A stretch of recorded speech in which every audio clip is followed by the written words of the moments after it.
This is VOA Africa.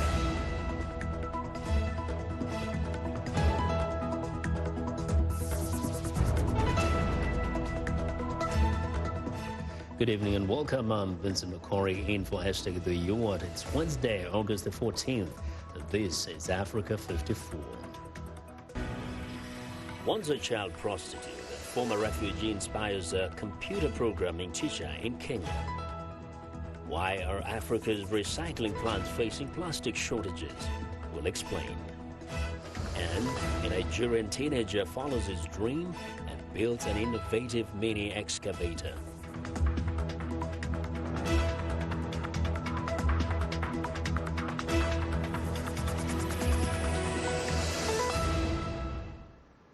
Mariam Jameh was trafficked from Senegal to France at the age of 13 to work as a prostitute.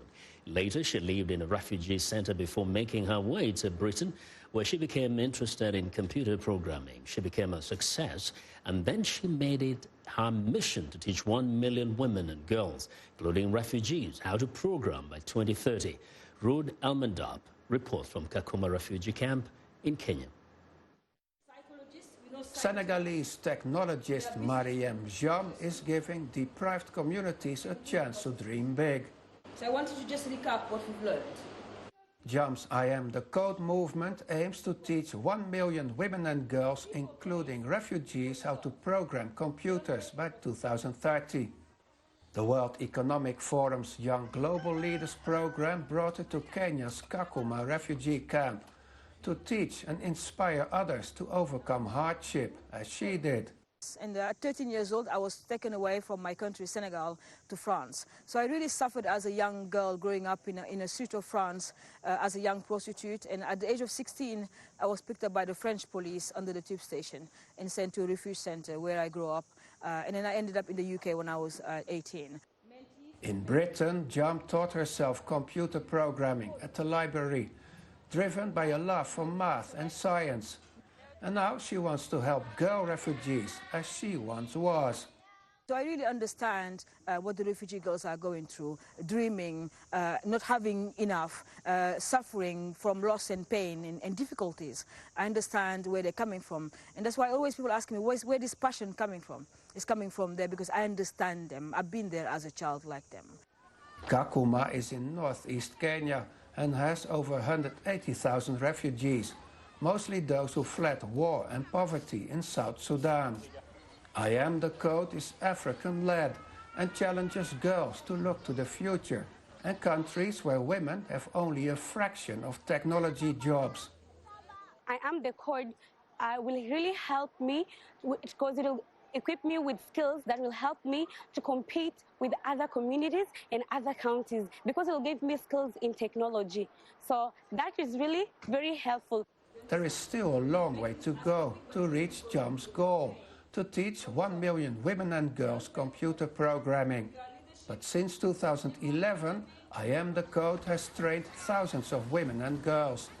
And that's something to celebrate, especially in a refugee camp. Ruud Elmendorp for VOA News, Kakuma, Kenya. Still in East Africa, the Al-Shabaab terrorist group struck a Somali military base on Wednesday with car bombs and gunfire in a major firefight. Witnesses say some local residents were also killed by a stray crossfire during the mid-morning attack on the base located 70 kilometers southwest of Mogadishu. A Somali military officer says soldiers successfully stopped the car bombs from reaching the base along the Shabelle River by firing to detonate them. Al-Shabaab claims it killed 50 soldiers and only suffered 2 losses. But the militant group and the government often report conflicting casualty numbers. South Africa's unemployment rate climbed to its highest level since 2008. Nearly 7 million residents are struggling to put food on the table. Francesca Lina has the details. It's tough times for many South Africans.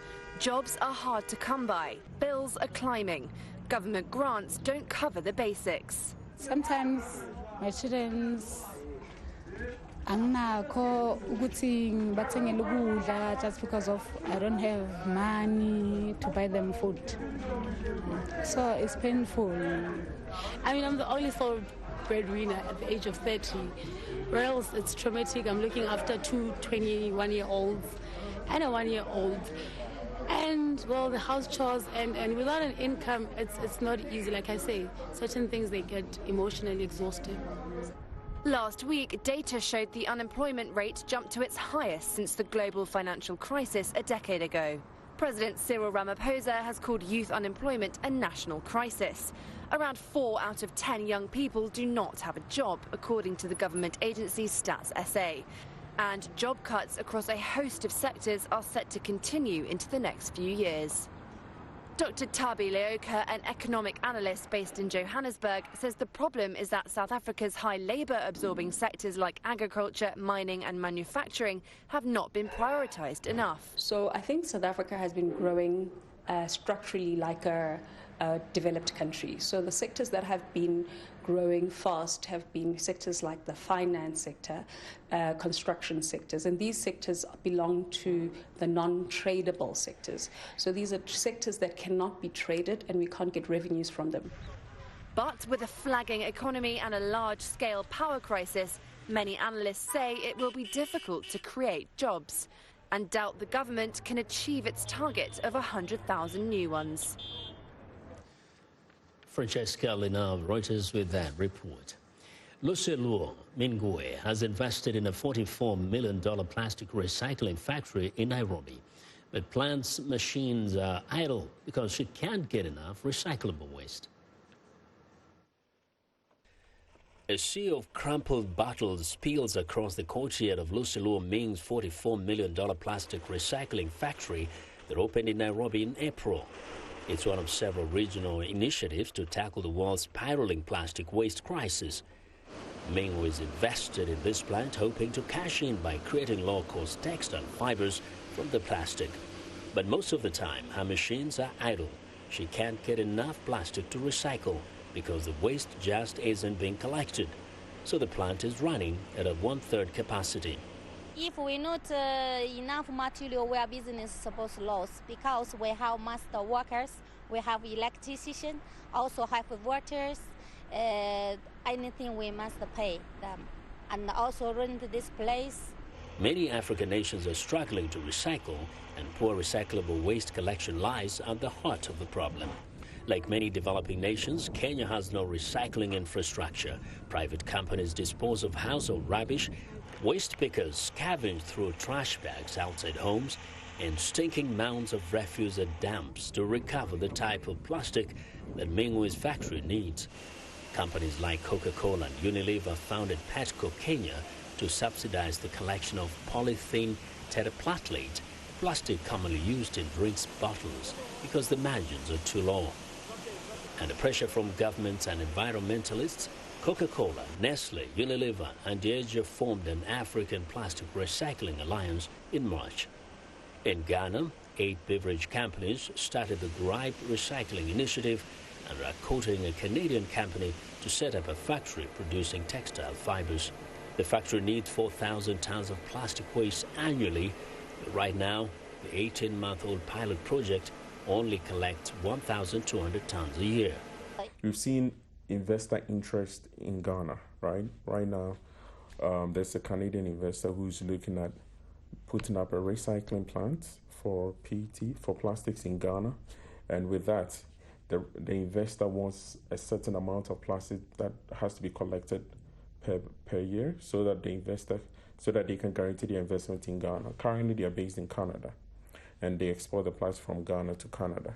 They want to set up in Ghana, and Gripe is working with this investor to ensure that we can collect a lot more and grow the investor confidence for that investor to come and establish a plastic recycling facility in Ghana to use plastics, to turn plastic into fabrics in Ghana.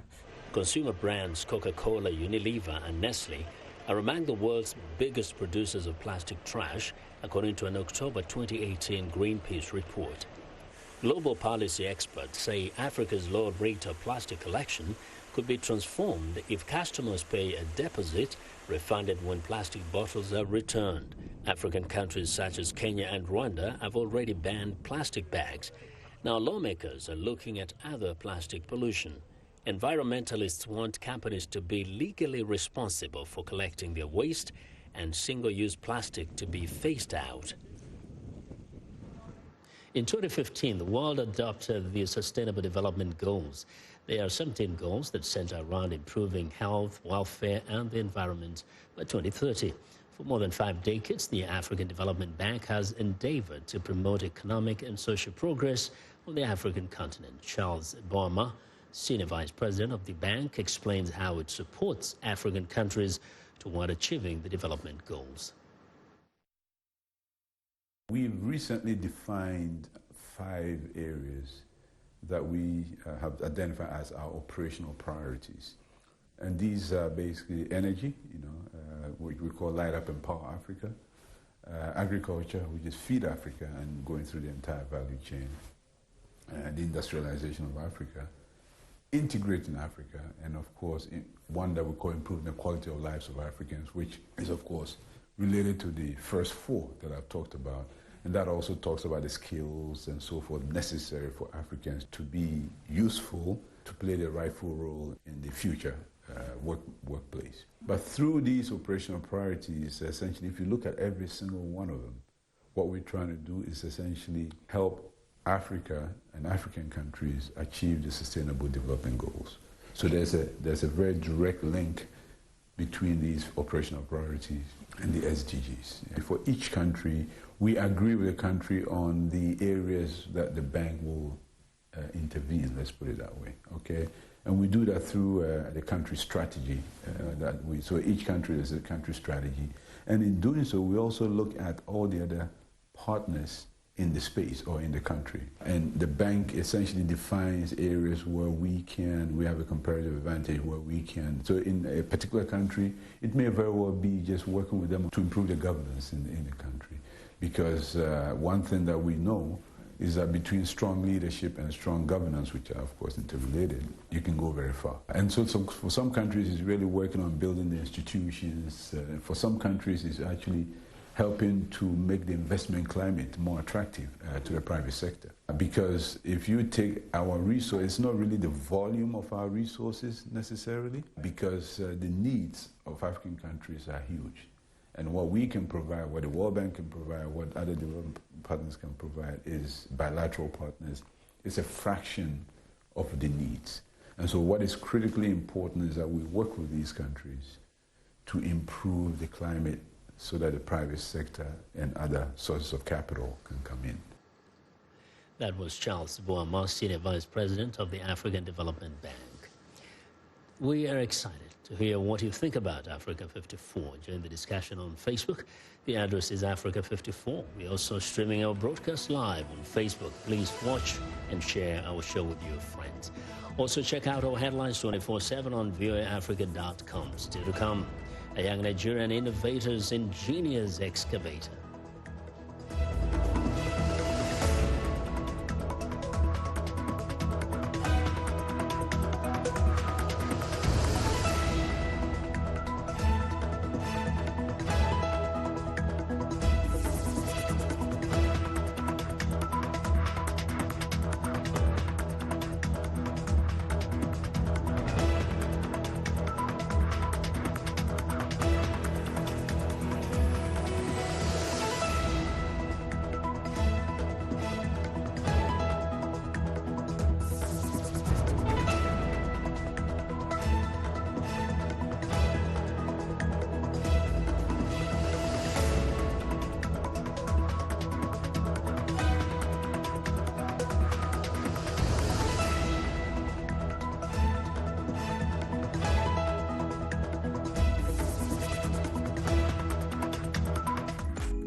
Voices, we're talking about the news and issues you're talking about, sharing stories of development and growth across Africa, around the world, and in our lives. Topics that inform, empower, and change the rules. It's time for Our Voices with me, Haiti Adams Fitzpatrick, and Hadiza Kiari, and Ayan Bior, and Orion Itangi Shaka. It's time for Our Voices.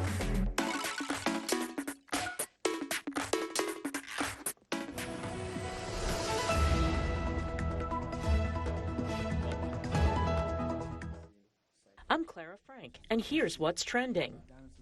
Inside a compound in Nigeria's northwestern state of Kaduna, Godwin Josiah and his cousins hang green fabric on a gate as they get ready to shoot a movie scene. Using a smartphone and a tripod made from a broken microphone stand, they start. A blower generates air and buffets the actor who in the film will be flying through the air. The student filmmakers have found a niche in science fiction. Their 20 short movies, which are up to 10 minutes in duration, are mostly about superheroes, aliens, and supernatural powers. No costs are involved, as they do everything themselves, but they have to keep their works short, or it would take too long to upload. Next up, designers worldwide are increasingly keen to get away from the throwaway image of fashion and short-term trends, favoring a more sustainable approach to the clothes industry. 95% of all hand-woven fabrics in the world come from India, where designers are champion hand-loomed fabrics. Over the last decade, more and more Indian designers have started using hand-woven fabric to promote sustainable fashion and support communities of weavers. And finally, 2 repo men in California have impounded thousands of electric scooters they say have been cluttering San Diego. Scoot Scoop has impounded over 12,000 of the zippy two-wheelers. Electric scooter companies Bird and Lime are responding by suing them in California state court and accusing them of unlawfully taking their vehicles.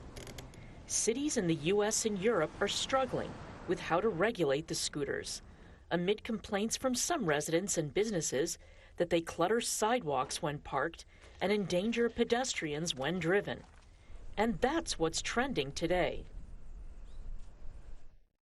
I am Sheikh Sali, host and senior editor of VOA's international call-in talk show, Straight Talk Africa. Today we'll examine the tobacco industry. We pretty much touch on anything that you can think of. Politics, health issues, human rights issues, you name it, we talk about it. The issues that we discuss are pertinent to most people on the African continent.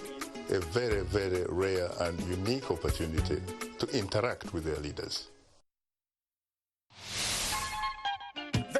Could be French, English, Portuguese, Bantu, Arabic. It is the beat. The African beat that counts. The beat does all the translations. It cuts across all languages and gives us the understanding that this is the African beat. It is so distinct and adhesive. It binds us together. African beat on the Voice of America. For more information, visit our website at www.voanews.com/AfricanBeat.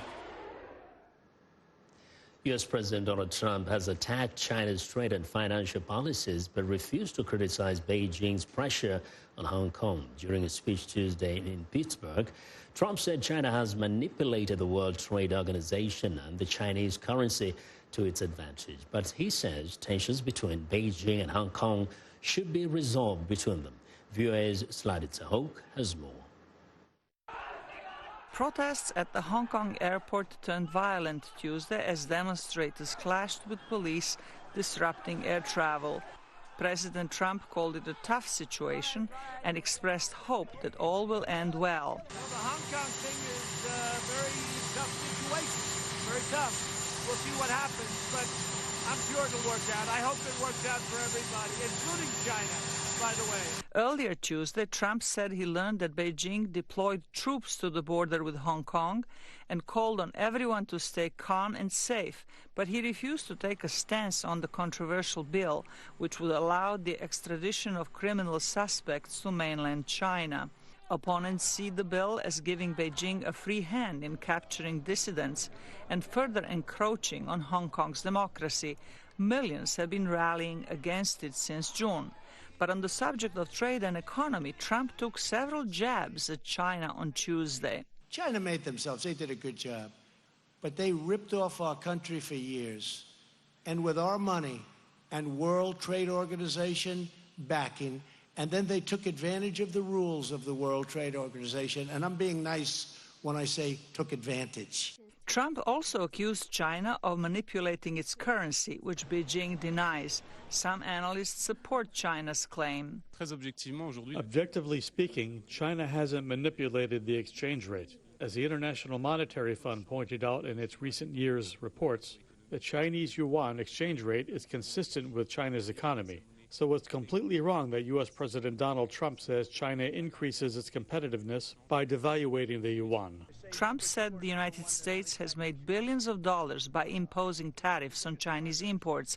But on Tuesday, he announced his decision to delay additional tariffs on Chinese goods until mid-December to protect American consumers.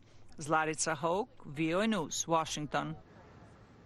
Tanzania is planning to build a car cable service on Mount Kilimanjaro, Africa's tallest peak and a World Heritage Site. The country is looking to boost its tourist numbers, but 250,000 reporters and mountain guides worry the quick ride up the mountain is a threat to their livelihoods. Charles Combe has the story. Kilimanjaro, the tallest mountain in Africa, keeps the town of Moshi, Tanzania, alive with trade and tourism. The mountain is a source of income for many people here, including 250,000 guides and porters, like 37-year-old Cynthia Mwita. Honestly, this job helps a lot. I have a family, 3 children. I'm the one who pays for their school fees and daily expenses in my family. But porters and guides fear for their jobs after the government announced their plan this year to build a cable car on Kilimanjaro. While authorities say the cable car will cater to the physically challenged, like the elderly and children, it will also help tourists get up the mountain faster. They only tell us the advantages, but we don't know its negative effects on the current generation and the next generation. This confuses us. We don't understand how are we going to benefit from it. Around 50,000 tourists climb Mount Kilimanjaro annually, bringing tens of millions of dollars to the region. Tanzanian authorities say cable cars will increase tourist numbers by as much as 50% by providing easy access to the mountain. We expect more camping on top of the mountain than this one. And that should not be the worry of the people that they're going to lose the job. Of course, changes comes with some effects. We should not expect the same Tanzania to be the same in 100 years to come. And we should not have a nation that is prepared to be porters for lifetime. No, we need to have changes. Tanzania is carrying out a social and environmental impact assessment before construction of the Kilimanjaro cable car system begins. If our jobs will be assured and these clients in the cable cars will have no negative effects on us, I think there will be no tension between porters and the government. As Mwita strives on a 20-kilogram backpack for another trip up the mountain, the weight of her family's future is on her shoulders. Charles Combe for VOA News, Kilimanjaro, Tanzania.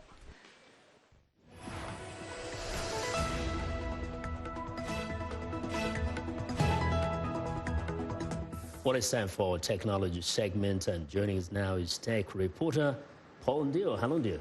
Hello, Vincent. How are you? Perhaps you've heard of the saying, if your dreams do not scare you, they are not big enough.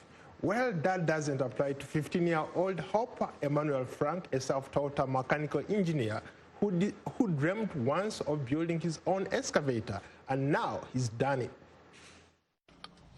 Nigerian teenager Hope Emmanuel Frank is a budding self-taught engineer who lives in a remote town in Thousand, Nigeria. His ability to invent earth-moving equipment using wood and syringes is remarkable. Frank used his passion for inventing to design this mini caterpillar excavator. He discovered his love for engineering when he was just 5 years old.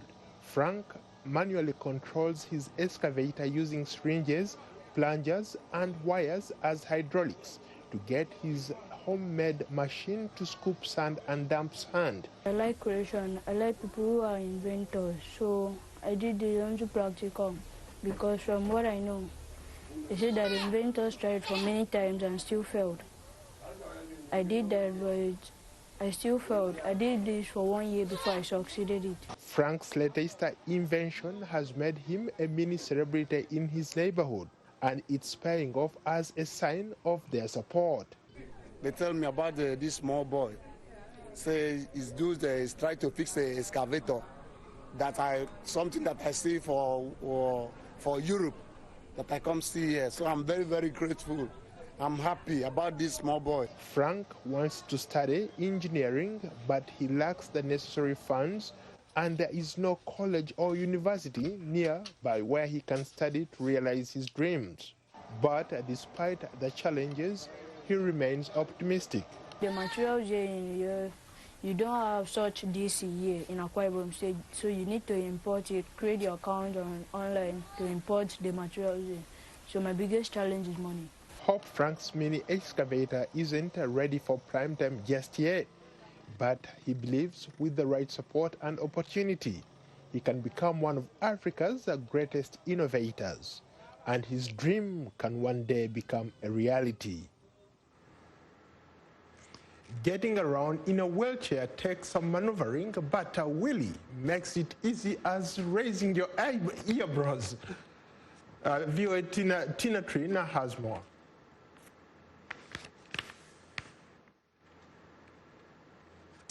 Well, it looks like we have a little issue with that package. But one thing I've noticed, Paul, as we do these tech stories across the continent, is that more and more young people are getting into the area of innovation. What do you think is inspiring them? Lack of jobs, and necessity is the mother of invention. Some of these kids grow up dreaming to do things. They watch them on television. Now think about what the internet has done. Most of these things would not be possible if it wasn't for the internet.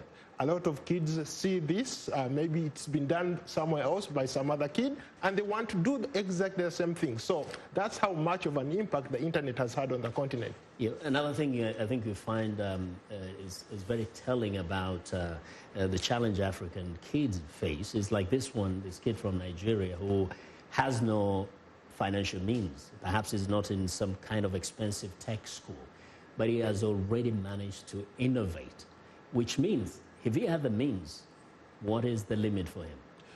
You see, I've been talking to my sources, and I'm trying to see if I can maybe help in some way. Yeah. I've talked to some guys at MIT who might actually help him, but they haven't gotten back to me. But I'm hoping that maybe by the end of this year, they will have gotten back to me to see if they can help him. Yeah, which also shows that there's a lot of potential out there. Developing a pool of engineers across the continent, because actually the continent of Africa suffered a lack of those kind of training programs. Most of the graduates, we say, are in the humanities, and the continent needs engineers and technicians, right? And we don't have a shortage of that. That's the most interesting thing. We don't have a shortage of engineers. It's just that they don't have a place where they can realize those dreams. The schools don't give them such an education that they can excel in the field. So a young guy like Emmanuel can do wonders if given the opportunity. Yes. And are you noticing that these things are like across the continent, like, yeah? Anyway, we've run out of time, Paul. Thank you very much for coming and sharing those tech stories with us today. Thank you, Vincent.